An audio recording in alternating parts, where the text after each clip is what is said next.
my mind, having been in both the original trials, is the continuing failure to achieve justice. And that total failure was demonstrated last December by the failure to, in fact, they just hid evidence. I mean, that's the only conclusion one can reach. And something along those lines needs to be disclosed. May I just add, because I was going to get out of my feet, I've always wanted to stand up in this building and say something original, but I'd like to thank Alan Michael very much for what he's arranged and allowed for us to do today. Thank you so much for letting us. I found it fascinating. And I want to talk to you about Penarth after where my wife's family comes from. I mean, I think there's a need to unpick some of this, and it probably goes beyond the discussion now, because I think some of the points that Satish made, I agree with very strongly. Others, I hesitate slightly on, because I think you have to be careful about where blame goes. For instance, when you refer to the you, referring to the criminal justice system, one of the problems is that there isn't a you in a personal sense.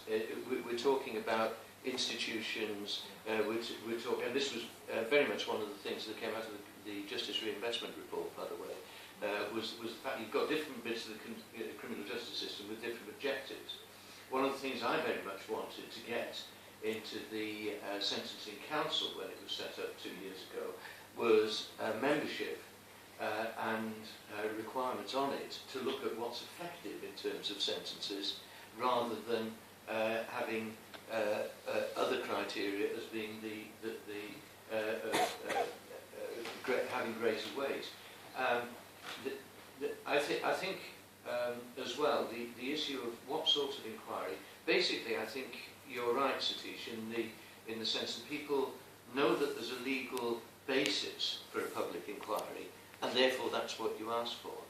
And the choice ought to be, is there a better way of dealing with this that's most appropriate to this course of terms? If so, then we won't call for a public inquiry, as long as we can see that it's going to be looked at properly. I mean, that was what happened with the Stephen Lawrence inquiry, by the way, because as Deputy Home Secretary at that time, I was with Jack Straw when we discussed with the family the proposition of the sort of inquiry that we set up, which was with a senior QC, with wing members who brought in expertise from outside the legal professions, Richard Stone and the Bishop. And I think that inquiry reached places that a formal, traditional public inquiry would never have reached. I'm not saying it did everything, because these are very, very complex issues that we're talking about, and there are still ramifications from the Lawrence case even today. But it went further than would otherwise have been the case. And I think the one problem I would suggest that you don't get too over-ambitious with Satish is having the idea that an inquiry will somehow deal with absolutely everything in the criminal justice system and lead to perfection. Because we are dealing with institutions and with people here. But I think the ambition to say, now that the case has stopped, and once the current inquiries are over, something ought to be looked at to say, what are all the lessons that need to be learned from this experience over this long period of time is right. And I think that's what we ought to be asking for. To have the question, we need a public inquiry unless you can offer something better, is probably the sensible way to be framing it.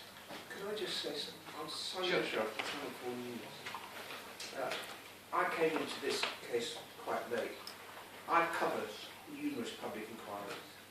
I'm sitting at watching the Azelle Rodney case, the public inquiry.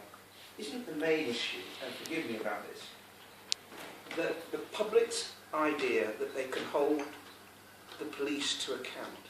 Isn't that the core of all of this, really?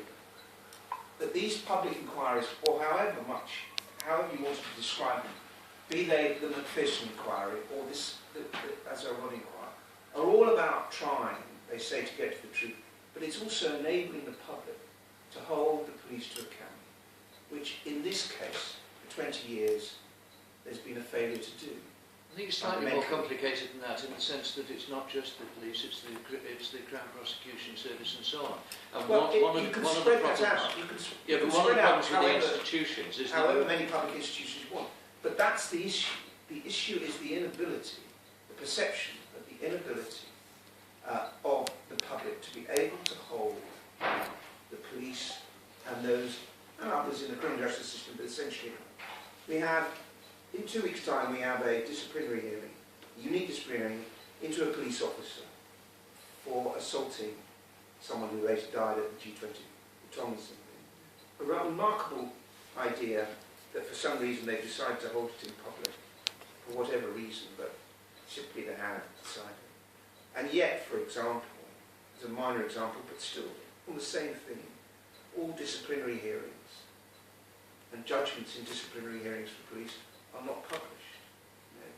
It's all about, however you want to define the type of inquiry or the level of inquiry you want, it's essentially about frustration in being able to hold these people to account when things go wrong.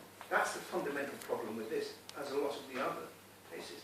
And while we found a solution in Article 2 and you have a right to an inquiry, for Azelle Rodney's mother, it's taken 7 years to get there. It's just astonishing. It's just something fundamentally not. There's an attitude that says you have to jump through so many hurdles, whereas actually you say, look, how much more transparent do we need to be? That's fundamentally it. Then the public may have a slightly more trust in the criminal justice system than they